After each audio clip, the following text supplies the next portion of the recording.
Таджикистан. Куда делись абитуриенты? Каримов 2:0. Озон-УЗ закрыт. Туркменистан. Айма заблокирован. В Таджикистане план по приему абитуриентов в вузы в 2023 году выполнен лишь на 53%, заявил на пресс-конференции 3 августа директор Национального центра тестирования НЦТ Сабзали Джафарзада. Как он сообщил, в текущем учебном году через НЦТ в вузы страны было зачислено 59 тысяч абитуриентов, хотя изначально планировалось принять 110 940 абитуриентов. Низкая реализация плана приема обусловлена несколькими факторами, включая уменьшение числа выпускников среди школ и увеличение плана приема, отметил директор НЦТ. Однако представители некоторых общественных организаций, в частности Офиса гражданских свобод, сообщили, что поводом для такого заметного снижения интереса молодежи к высшему образованию стало принятие нового закона о воинской обязанности и военной службе. Дар Таджикистан образование ганда хасту, бад армия мигрант. В соответствии с новым законом студенты, обучающиеся на военной кафедре, должны отслужить в течение 1 года, а слушатели магистратуры и докторантуры больше не имеют права на отсрочку от службы. دانشگاه پلی‌تکنیکی، دانشگاه اگراری عموما در یک حالت بحرانی قرار دارد. سال گذشته در اون قریب که یگان نفر خیلی کم در اونجا داوطلبان حجت سپاریدند. Наблюдатели также отмечают, что на самом деле интерес молодежи к учебе в вузах страны ранее проявлялся в основном из-за того, что посредством получения высшего образования можно было отсрочить военную службу на срок учебы, а в некоторых вузах с военными кафедрами и вовсе получить военный билет и звание офицера в запасе по окончании обучения.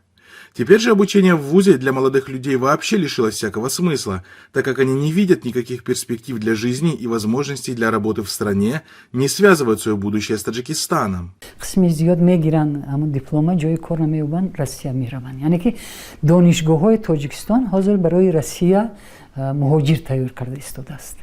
این یک. دوم وقتی که اون بچه میداند که جای کار نمی‌یابد چه ضروریات است رفت اونجا داخل شد. О прекращении работы исламского сайта Озон-УЗ сообщил учредитель Мубашир Ахмад. Озон-УЗ прекратил все проекты, причины будут объявлены позже, если это будет целесообразно, написал он на своей Facebook-странице 5 августа. Медиагруппа «Озон» приостановила все проекты, а это сайт «Озон-УЗ», онлайн-радио «Озон-ФМ», онлайн-телевидение «Озон-ТВ». Doimo biz shu davlatimizni barqarorligi, ravnaqi, taraqqiyoti uchun birgalikda harakat qilishga doimo tayyormiz. Озон-УЗ начал работу в Узбекистане в августе 2017 года.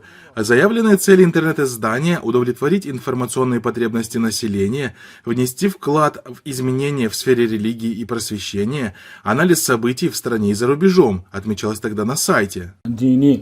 ta'limotlarni bilishlikka ehtiyoj juda kuchli bo'lganligi uchun diniy ma'rifatni tarqatishni, diniy jaholatga barham berishga o'z hissamizni qo'shishlikni maqsad qilganmiz. В свою очередь, данное событие вызвало бурную реакцию в стране, в том числе и среди независимых журналистов, активистов и блогеров. Некоторые блогеры-журналисты арестованы, тысячи верующих оштрафованы или заключены в тюрьму. Озон закрыли, теперь Узбекистан будет развиваться. Ура! С сарказмом отреагировал на ситуацию журналист Санжар Саид. 27 yillik qora siyosat bugun hech o'zgarmadi. Ya'ni xuddi shunday qanday bo'lsa shunday davom etyapti. Блогер Аслиддин Камол считает, что так называемая вина Озон-УЗ заключается в том, что данный сайт разоблачил проданную Кремлю пятую колонну в Узбекистане. Политолог Камалиддин Раббимов считает, что сайт Озон-УЗ был закрыт из-за внутриполитической позиции правительства, направленной против усиления религиозного фона. Если вы заметили, в последние годы в Узбекистане закрылись практически все религиозные сайты-платформы. Свобода совести и вероисповедания были восприняты и истолкованы неправильно. Поскольку религиозные потребности общества не были удовлетворены внутри страны, эта жажда стала уходить в сторону, написал он. 24 fevral kuni qamoqqa olingan, unga qo'yilgan ayb taqiqlangan deb aytilgan nashidni 10 nafar sinfdoshlar bor guruhga shu nashid havolasini linkini tashlagani uchun Эксперты давно высказывали свои опасения, что ситуация с исламом в Узбекистане возвращается к временам бывшего президента Каримова. В июле журнал The Diplomat опубликовал статью под названием «Каримовская эра 2.0» для мусульман Узбекистана. В Мирзиёевском новом Узбекистане свобода вероисповедания остается такой же угнетенной, как и в старые каримовские времена. Хотя Мирзиёев освободил религиозных и политических заключенных в первые годы своего пребывания у власти, эти опустевшие камеры снова заполняются новыми заключенными. Мужчин с длинными бородами часто задерживают на улицах и заставляют бриться, а женщин преследуют за то, что они носят хиджабы. Религиозные издания находятся под контролем. Для сравнения, многие группы или материалы, запрещенные в Узбекистане, не являются незаконными в соседнем Кыргызстане, но Кыргызстан не превратился в халифат. Власти Ташкента видят политического врага в любом варианте исламской практики, неодобренном, то есть контролируемом государством.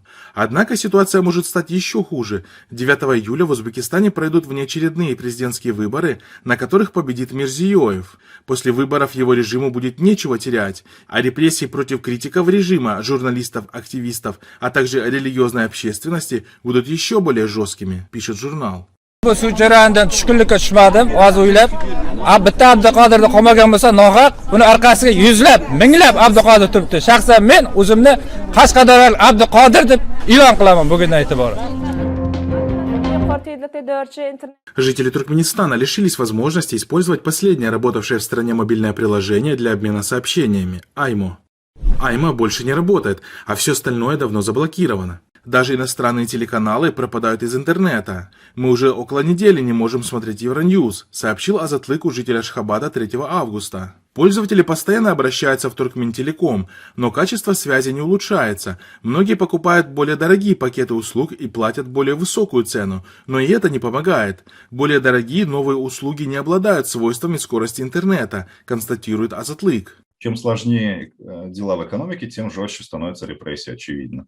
Напомним, что в мировом рейтинге скорости интернета 2023, подготовленном британской компанией Cable Co UK, Туркменистан со скоростью 4,4 мегабита в секунду занял 206 место из 220. Примечательно, что такие мессенджеры, как WhatsApp и Viber, уже давно недоступны в этой стране, так же, как и социальные сети и видеосервисы Facebook, Twitter, YouTube. Веб-ресурсы крупнейших онлайн-изданий и иностранные СМИ, пишущих о Туркменистане, также не открываются внутри страны без VPN. Кроме того, перед проведением домашнего интернета от граждан требуется поклясться на Коране о том, что они не будут пользоваться сервисами VPN. За сотрудничество с независимыми изданиями человек может получить реальный срок. Там, естественно, по надуманным обвинениям. Ранее независимая новостная и правозащитная организация Turkmen-News сообщала, что по состоянию на осень 2022 года в Туркменистане были недоступны около 2,5 миллиардов IP-адресов, а за полгода под блокировку попали еще около полумиллиарда адресов. Всего в мире насчитывается около 4 миллиардов IP. Таким образом, в Туркменистане в настоящий момент под блокировкой находятся 3/4 всего глобального интернета. Интернета фактически, практически в стране уже не осталось. Люди, я не знаю, каким чудом выходят, все равно находят какие-то все еще не убитые VPN-сервисы, кусочками, отрывками посылают информацию.